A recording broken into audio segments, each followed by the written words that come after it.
Very good morning to all of you. I hope you are doing well. As you know very well कि हमने डान का जो है complete analysis start किया हुआ है, जिसके अंदर हम फ्रंट पेज है, चाहे आपका इंटरनेशनल पेज है, ओपिनियन है, एडिटोरियल्स को कलेक्ट करके एनालिसिस करते हैं, जो आपके CSS 2026 के करंट अफेयर्स के लिए, पाकिस्तान अफेयर के लिए और इंटरनेशनल रिलेशंस के लिए बहुत ज़्यादा इंपॉर्टेंट है।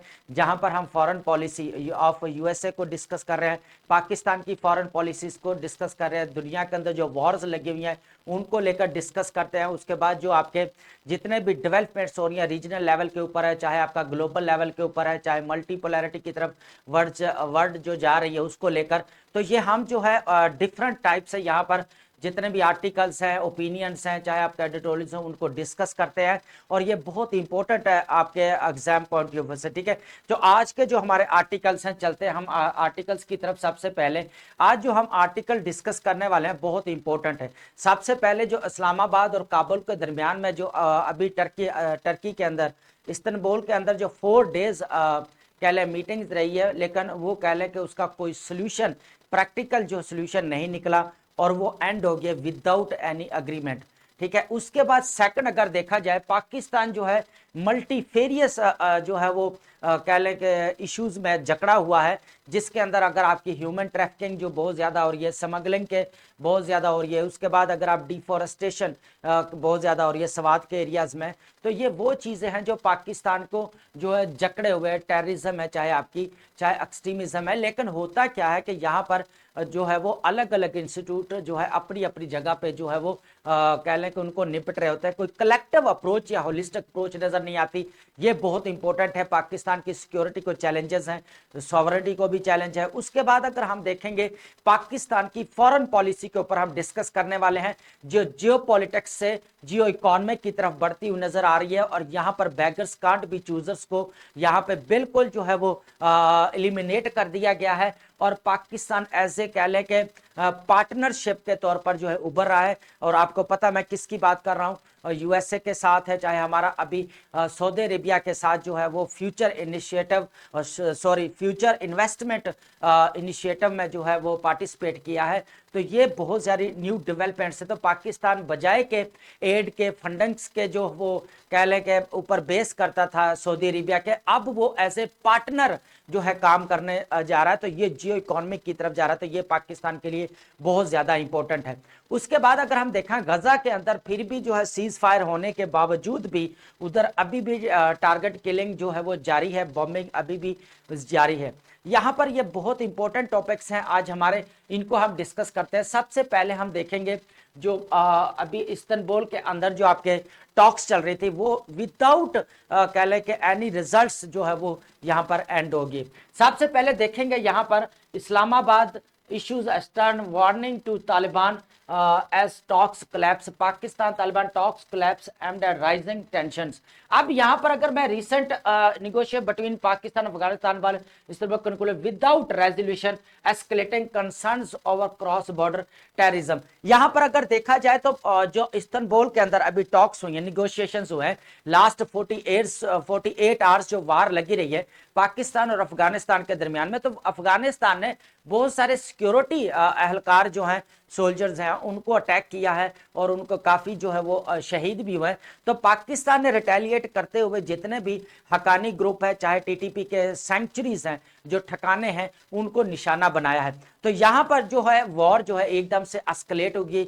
वहाँ पर फिर 48, फिर आपको पता है कतर ने और टर्की ने यहाँ पर मेडिएटर रोल प्ले किया। अब जो है ये टर्की ने फिर जो है वो बढ़ चढ़ के रोल प्ले किया और इस्तांबुल के अंदर जो है 4 डेज कह लें कि मीटिंग्स इनकी जारी रही हैं, लेकिन कोई उसके रिजल्ट्स नहीं निकले। यहाँ पर ख्वाजा आसिफ जो अल्टीमेटम दिया है, मिनिस्टर जो हमारे हैं ख्वाजा आसिफ, डिफेंस मिनिस्टर है, उन्होंने बड़ा ओपनली कहा है कि हम ओपन वार की तरफ जाएंगे अगर तालिबान कह लें कि अफगान गवर्नमेंट TTP के ऊपर कंट्रोल नहीं करती या फिर वो जितने भी हकानी ग्रुप है उनको कंट्रोल नहीं करती तो हम ओपन वार की तरफ जाएंगे। ये एक बड़ी, उसके बाद फेल्ड निगोशिएशंस है।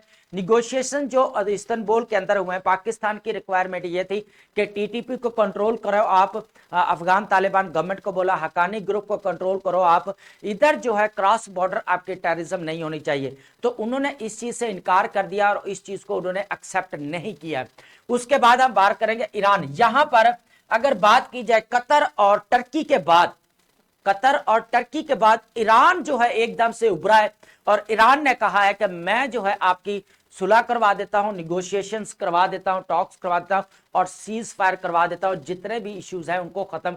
यहां पे ईरान ने जो है बड़ा, ईरानियन प्रेसिडेंट मसूद साहब ने बड़ा रोल प्ले किया। यहां पर रोल प्ले तो नहीं किया लेकिन उन्होंने एज ए बोला है कि हम जो है हम रोल प्ले करते हैं, यहां पर इनको निगोशिएशंस करवाते हैं और दोनों साइड पे जो एस्केलेशन हो रही है उनको कम किया जाए। तो यहां पर अगर देखा जाए पाकिस्तान के क्वेश्चन लेकर अगर आता है अफगानिस्तान और पाकिस्तान को लेकर, यहां पर क्या हालात है, तो आप ड्यूरल लाइन तो ऑलरेडी आपको पता है कि जो है बर्निंग क्वेश्चन बना हुआ है, अब बोन ऑफ कंटेंशन भी है। लेकिन यहां पर जो है फिर जो दहशतगर्दी हो रही है, टेररिज्म हो रही है केपीके के अंदर, बलूचिस्तान के अंदर टीटीपी का ग्रुप है, हकानी ग्रुप है, इनको लेकर आप डिस्कस करेंगे। कतर के अंदर जो दोहा अकॉर्ड हुआ था उसको आप डिस्कस करेंगे, इस्तांबुल टॉक्स हुई है उसको डिस्कस करेंगे। डेप्यूटी प्राइम मिनिस्टर जो है ऑफ पाकिस्तान इसहाक डार ने 4 टाइम विजिट किया है कि इसको रिकंसिलेशन की तरफ जाना चाहिए, री एंगेजमेंट होनी चाहिए, लेकिन वो भी प्रॉपर कोई अभी तक उसका सोल्यूशन नहीं नजर आया।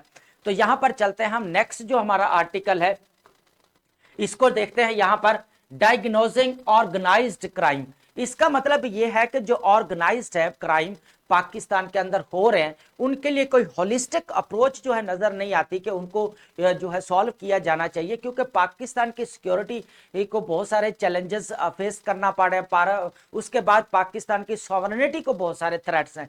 तो यहां पर आर्टिकल्स में हम डिस्कस करने वाले हैं द शैडो इकोनॉमी। यहां पर अगर देखा जाए shadow economy, Pakistan organised crime challenge जो हो रहे हैं, सबसे पहले अगर देखा जाए पाकिस्तान के अंदर जो क्राइम्स हो रहे हैं, जो पाकिस्तान की सिक्योरिटी को भी चैलेंजेस है, सॉवरेनिटी को भी, इंटरनल भी चैलेंजेस है, आपके ये एक्सटर्नल भी चैलेंजेस है। सबसे पहले अगर देखा जाए एनवायरमेंटल डैमेज, ये नहीं कि पाकिस्तान लेस कंट्रीब्यूटर है क्लाइमेट चेंज में, लेकिन पाकिस्तान यहाँ पे जो स्वात के अंदर डिफॉरेस्टेशन हो रही है, स्वात के अंदर वो बहुत ज्यादा हो रही है, वहां पे लकड़ी माफिया बहुत ज्यादा अपना रोल प्ले कर रहे हैं, वहां पर लकड़ी काट काट के लेके जा रहे हैं, जिसकी वजह से आपको पता है कि उधर फ्लड स्वात में सबसे पहले आ जाता है।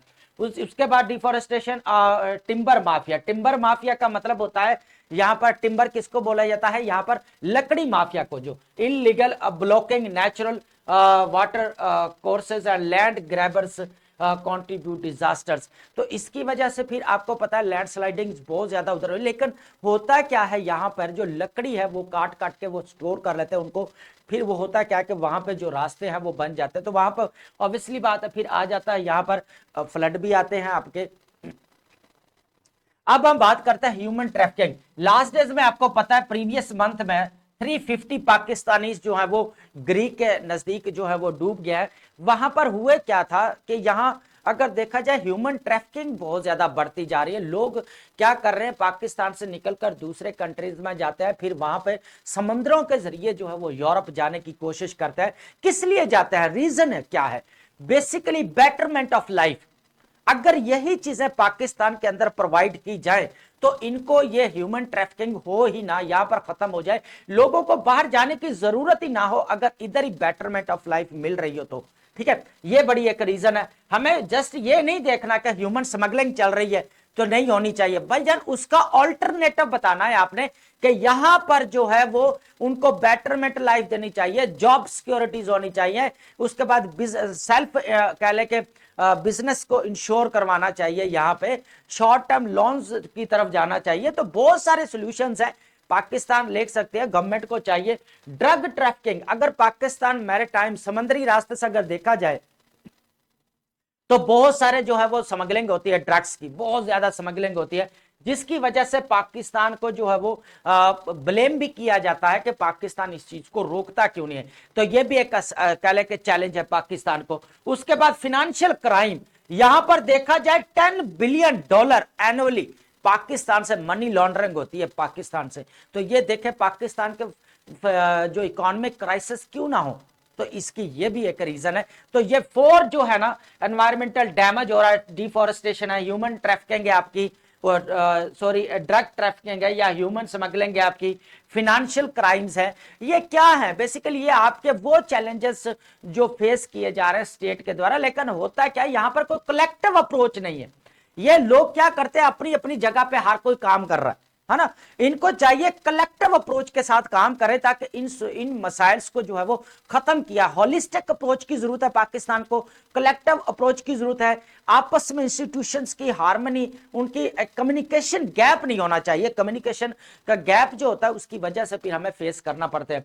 तो ये चीजें हैं, ये बहुत इंपॉर्टेंट है, आप ये नोट डाउन कर लें। ये हमारे कोई भी पाकिस्तान के चैलेंजेस या इश्यूज आते हैं, चाहे इकोनॉमी को लेकर आते हैं, तो आप यहां पे 10 बिलियन वाले फाइनेंशियल क्राइम्स की बात करेंगे। अगर यहां पे कोई भी इन्वायरमेंटल लेकर आते हैं तो इस चीज को डिस्कस करेंगे, ह्यूमन स्मगलिंग को लेकर या ड्रग ट्रैफिकिंग को लेकर अब डिस्कस करेंगे। यहां पर चलते हैं हम होप विद रेस्ट्रेंट। आपको पता है कि पाकिस्तान की जो फॉरेन पॉलिसी है, जियो पॉलिटिक्स से जियो इकोनॉमिक की तरफ शिफ्ट कर रही है, और ये बहुत ज्यादा जरूरी है पाकिस्तान की इकोनॉमिक ग्रोथ के लिए, बहुत ज्यादा जरूरी है। क्योंकि हमने क्या किया, पाकिस्तान की इंस्टीट्यूट आकर देख ले, एड्स है, फंडिंग्स है, लोन्स है, बेल आउट्स प्रोग्राम्स है, वो सारे तो लिए जाते हैं, पाकिस्तान की इकोनॉमी स्टेबलाइज हो जाती है, लेकिन ग्रोथ की तरफ नहीं जाती, क्योंकि बूम बस्ट जो साइकिल के अंदर पाकिस्तान की इकोनॉमी ट्रैप हो चुकी है। यह सबसे बड़ा मसला है यहां पर। तो यहां पर एक होप जागी है कि जो आपका पाकिस्तान एड्स और फंड के जो बेस के ऊपर कह ले के काम कर रहा था सऊदी अरेबिया के, हमें फंड मिल जाएंगे एड, लेकिन अब एज ए पार्टनर पाकिस्तान जो है उभरा है। आपको पता है रिसेंटली का जो है वो जो prime minister of Pakistan Shahbaz Sharif साहब ने फ्यूचर इन्वेस्टमेंट इनिशिएटिव में वहां पर जो है वो पार्टिसिपेट किया है, ठीक है, जो जहां पर ग्लोबल इकोनॉमी को डिस्कस किया जाता है, जो इश्यूज होते हैं उनको डिस्कस किया जाता है। यहां पर पाकिस्तान और क्या लेके सऊदी अरेबिया के दरमियान में जो स्ट्रेटेजिक डिफेंस पैक्ट हुआ, ये बहुत ज्यादा इंपॉर्टेंट है, एज ए पार्टनरशिप के तौर पर उभरा है पाकिस्तान।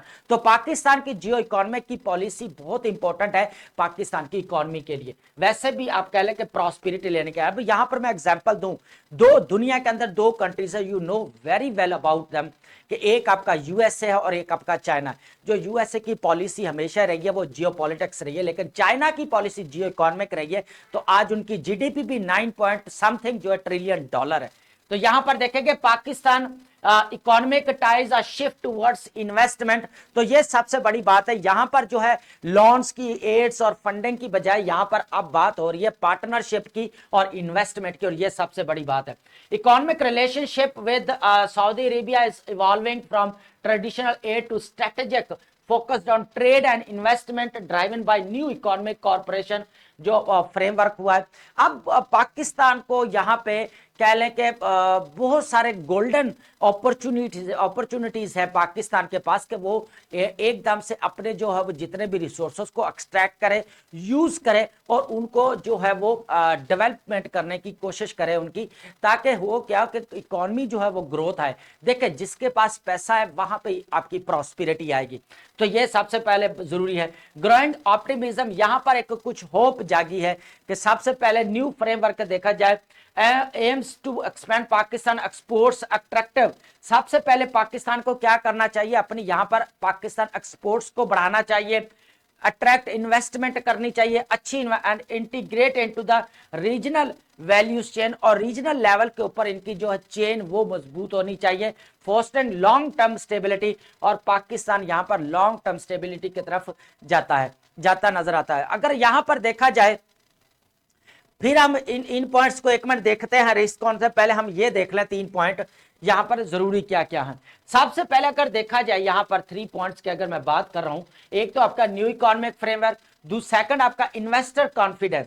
यहां पे आपका पता है OICC जो सर्वे है shows improving foreign investor sentiment with 75% viewing Pakistan as a viable investment destination up from 66 percent previously, अब 75% पर जो है वो पहुंच गया इन्वेस्टमेंट का। ये आपका ओआईसी ने जो है यहाँ पर रिपोर्ट शो की है। यहाँ पर इकोनॉमिक इंडिकेटर देखा जाए तो पाकिस्तान की इकोनॉमी जो है वो जो जीडीपी ग्रोथ है वो 3% पे आ गया है, और कब पहले कब कितना था, 2.6% था। और अब जो पॉवर्टी रेट है, जो पाकिस्तान का पॉवर्टी है वो 22.5% पर आ गया, जो पहले कितना था, 25.3% था। तो ये एक पाकिस्तान के लिए बहुत इंपॉर्टेंट है। उसके बाद अगर यहां पर देखा जाए स्ट्रक्चरल रिस्क एंड चैलेंजेस क्या है, सबसे पहले इसको आप देखते हैं यहां पर कि इश्यूज क्या क्या है, इसको भी तो डील करना है ना। सबसे पॉलिसी इनकंसिस्टेंसी क्या है, वीक फेडरल, यहां पर अगर देखा जाए ना, यहां पर जो प्रोविंशियल, आपको पता है कि हर गवर्नमेंट के अंदर, सिंध के अंदर देख ले पीपी की गवर्नमेंट है, पंजाब के अंदर देख ले नून लीग की है, केपीके के इमरान खान साहब की तहरीक इंसाफ है ना। तो यहां पर अगर देखा जाए तहरीक इंसाफ है, तो यहां पर अगर देखा जाए तो पाकिस्तान की जो कह ले के जो म्यूचुअल कोऑर्डिनेशन है ना उमंग 4 प्रोविंसेस, वो बहुत कम है, कम्युनिकेशन गैप बहुत ज्यादा है। ये एक बड़ी कह ले हिंड्रेंस है पाकिस्तान के, जो वो स्ट्रक्चरल कह ले के चैलेंज नजर आता है यहाँ पर।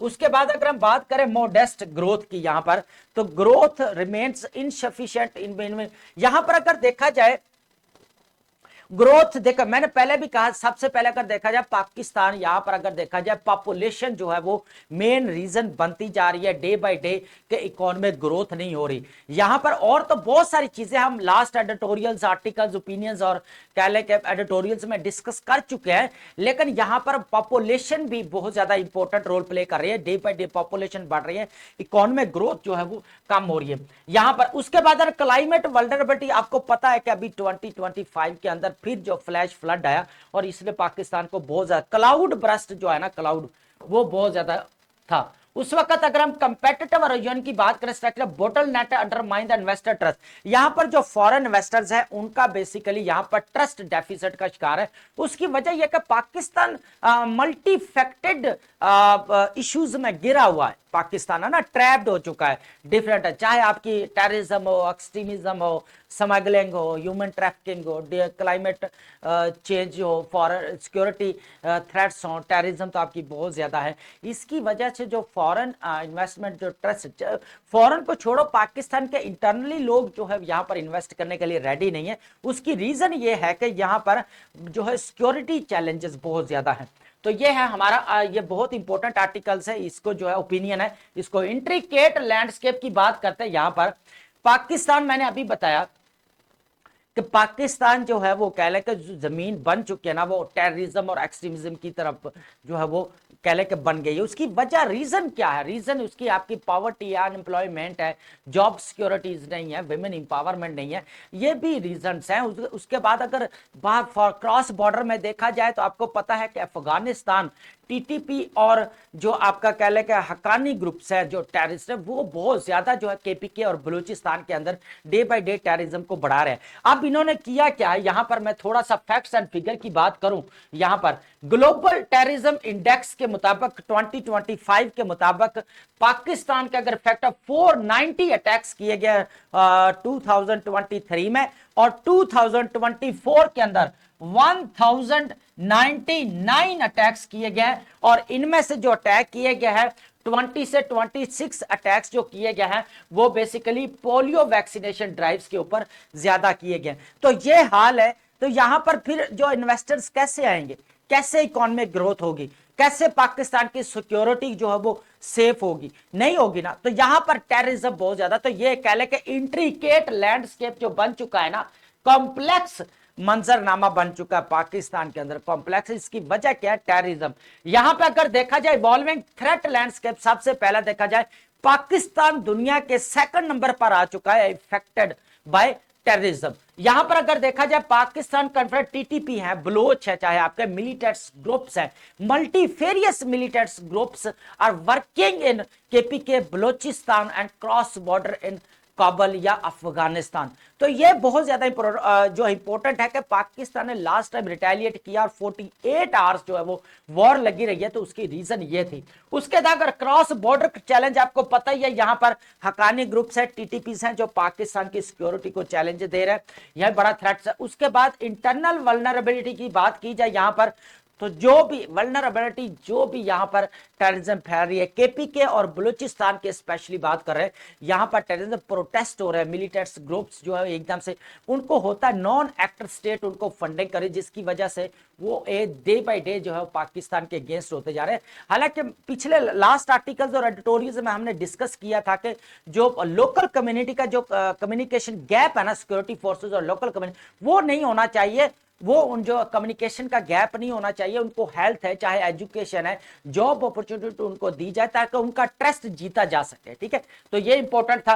मल्टी डिमेंशनल रिस्पॉन्स जो अगर देखा जाए, बहुत सारे डिमेंशनल कह ले के मल्टीपल जो है वो कह ले के उनको जो है वो कह ले के टैकल किया जा रहा है, वे से रिस्पॉन्स दिया जा रहा है। लेकिन इफेक्टिव टेररिज्म रिक्वायर्स एक एक्सट्रीम आइडियोलॉजी जो बूस्ट अप हो चुकी है, उसको भी देखा। बहुत से intelligence and policy capacity improvement, border control, जहां पर हमने लास्ट टाइम बात की थी, लास्ट एडिटोरियल, पाकिस्तान के जितना भी बॉर्डर्स के एरियाज के ऊपर आर्टिफिशियल इंटेलिजेंस को day by day advance technology को जो है वो इंट्रोड्यूस करवाना चाहिए, ताकि क्रॉस बॉर्डर एरियाज में अगर जो भी टेररिस्ट एक्टिविटीज हो रही है जो पाकिस्तान के खिलाफ है, उसको जो है वो ट्रैक कर सके, तो इससे पाकिस्तान के जो है वो बेटरमेंट आ सकते हैं, यहाँ पर सिक्योरिटी चैलेंजेस कम हो सकते हैं। तो एक ये चीज है। उसके बाद हम बात करते हैं यहां पर जो 3 है, यहां पर हिस्ट्री में पहली दफा अगर देखा जाए, सबसे पहले Pakistan becomes foreign countries to join China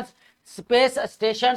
Sparco ने यहां पे जो कह ले के स्पेस स्टेशन है चाइना का, पाकिस्तान की तरफ से 2 एस्ट्रोनॉट को जो है यहां पर जो है वो भेजा जा रहा है। 2 एस्ट्रोनॉट, हिस्ट्री में पहली दफा ऐसा हुआ है कि 2 एस्ट्रोनॉट। यहां पर पाकिस्तान के लिए एडवांटेजेस क्या है?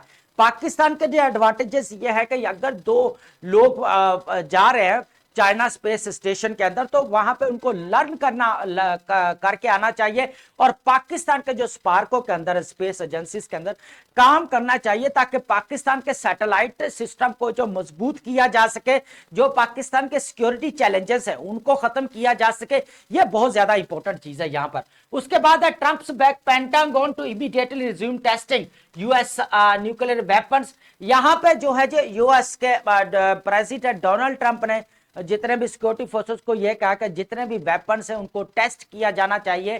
ठीक है, जो कि आपको एक टेस्ट करने का मतलब यह भी नजर आता है कि उसने ये भी कहा है कि दुनिया के अंदर जो यूएसए के पास सबसे ज्यादा वेपन्स है और इनको टेस्ट किया जाना चाहिए। तो इससे ये नजर आता है कि जैसे दिखावा कर रहे हैं कि हम भी जो है रेडी हैं फाइट करने के लिए। तो ये चाइना के साथ अभी जो रिसेंटली इनकी मीटिंग होने के बाद ये चीजें सामने आ रही है। उसके बाद है पाकिस्तान। यहां पर Pakistan Iran partner regional piece and stability.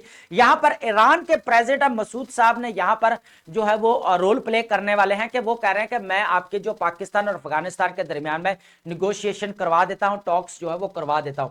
उसके बाद Pakistan calls ceasefire cessation of Gaza ceasefire violation after Israel strikes kill over कितने 100 किल मार दी है उनको लोगों को, कि यहां पर सीज फायर होने के बावजूद भी अभी भी किलिंग उधर जारी है। इंटरनेशनल स्टेबलाइजेशन फोर्स का अभी कुछ पता नहीं है, लेकिन अभी भी उधर बम्बिंग जारी है। यहां पर अगर देखा जाए, हम देखेंगे यहां पर बहुत ही वर्ड इंपॉर्टेंट है। सबसे पहले अगर देखा जाए इको सेंट्रिज्म क्या है जाता है, खुद पसंदी को बोला जाता है। ठीक है, क्रैडल आपको पता है कि झूले को बोला जाता है। फलक्रम, ये बहुत इंपॉर्टेंट वर्ड है फलक्रम। ठीक है, तो इसको नोट डाउन कर ले। The central point of the support और बैलेंस, तवाजन का मरकज होना। ठीक है, तवाजन का महवर में। ठीक है, उसके बाद एम्बेडेड, आपको पता ही है एक दूसरे के अंदर जुड़े हुआ होना, फिक्स्ड डीपली इनसाइड। ट्रेजेक्टरी का मतलब होता है पाथ नजर आना, रास्ता होना, सिम्मत हरकत को बोला जाता है। पोर्ट्रेट से निकला portraiture, the art of making portraits को बोला जाता है। ट्रूजम का मतलब होता है यहाँ पर statement that is obviously true, जो बिल्कुल जाहिर सी हकीकत नजर आती है उसको बोला जाता है। मोटिफाइड को यहाँ पर बोला जाता है डीपली एम्बेरस्ड, ह्यूमिलेटेड फील करना। ठीक है, बिल्कुल नीचा फील करना। ठीक है, उसके बाद हम देखेंगे आउटरीच होता है efforts to reach help people. यहाँ पे आउटर मतलब आउटरीच करना, लोगों तक हेल्प करना, मदद करना। सेंचुरीज बोला जाता है ठिकानों को बोला जाता है जो टेररिस्ट जो रहने की जगह होती हैं, हिडन प्लेसेस। सिंडिकेट का मतलब होता है ग्रुप्स और common purpose. Syndicate common group के कॉमन कॉज के लिए इकट्ठे होते हैं सारे लोग। इनफिल्ट्रेट का मतलब होता है चोरी छुपे किसी कंट्री के अंदर दाखिल होना। To enter secretly to gain information. Overarching का मतलब होता है कॉम्प्रिहेंसिव, जामे किस्म का, मजबूत, इंक्लूडिंग एवरीथिंग, जिसके अंदर हर चीज मौजूद हो। ऑप्टिमिज्म एक होप नजर आती है, ठीक है, उम्मीद को बोला जाता है। बोटल नेक्स आपको पता है पॉइंट्स दैट स्लो प्रोग्रेस है, जो तरक्की होती है उसको क्या कर देता है, कम कर देता है, मतलब मींस आप कह सकते हैं चैलेंजेस या इश्यूज को बोला जाता है। अंडरस्कोर का मतलब होता है टू एम्फेसाइज, जो जोर देना किसी चीज के ऊपर, गौर फिक्र करना। अंडरमाइन का मतलब होता है तबाह कर देना या तबाह बर्बाद कर देना, ठीक है, इसका ये। तो ये थे हमारे वर्ड्स, इसको नोट कर लें।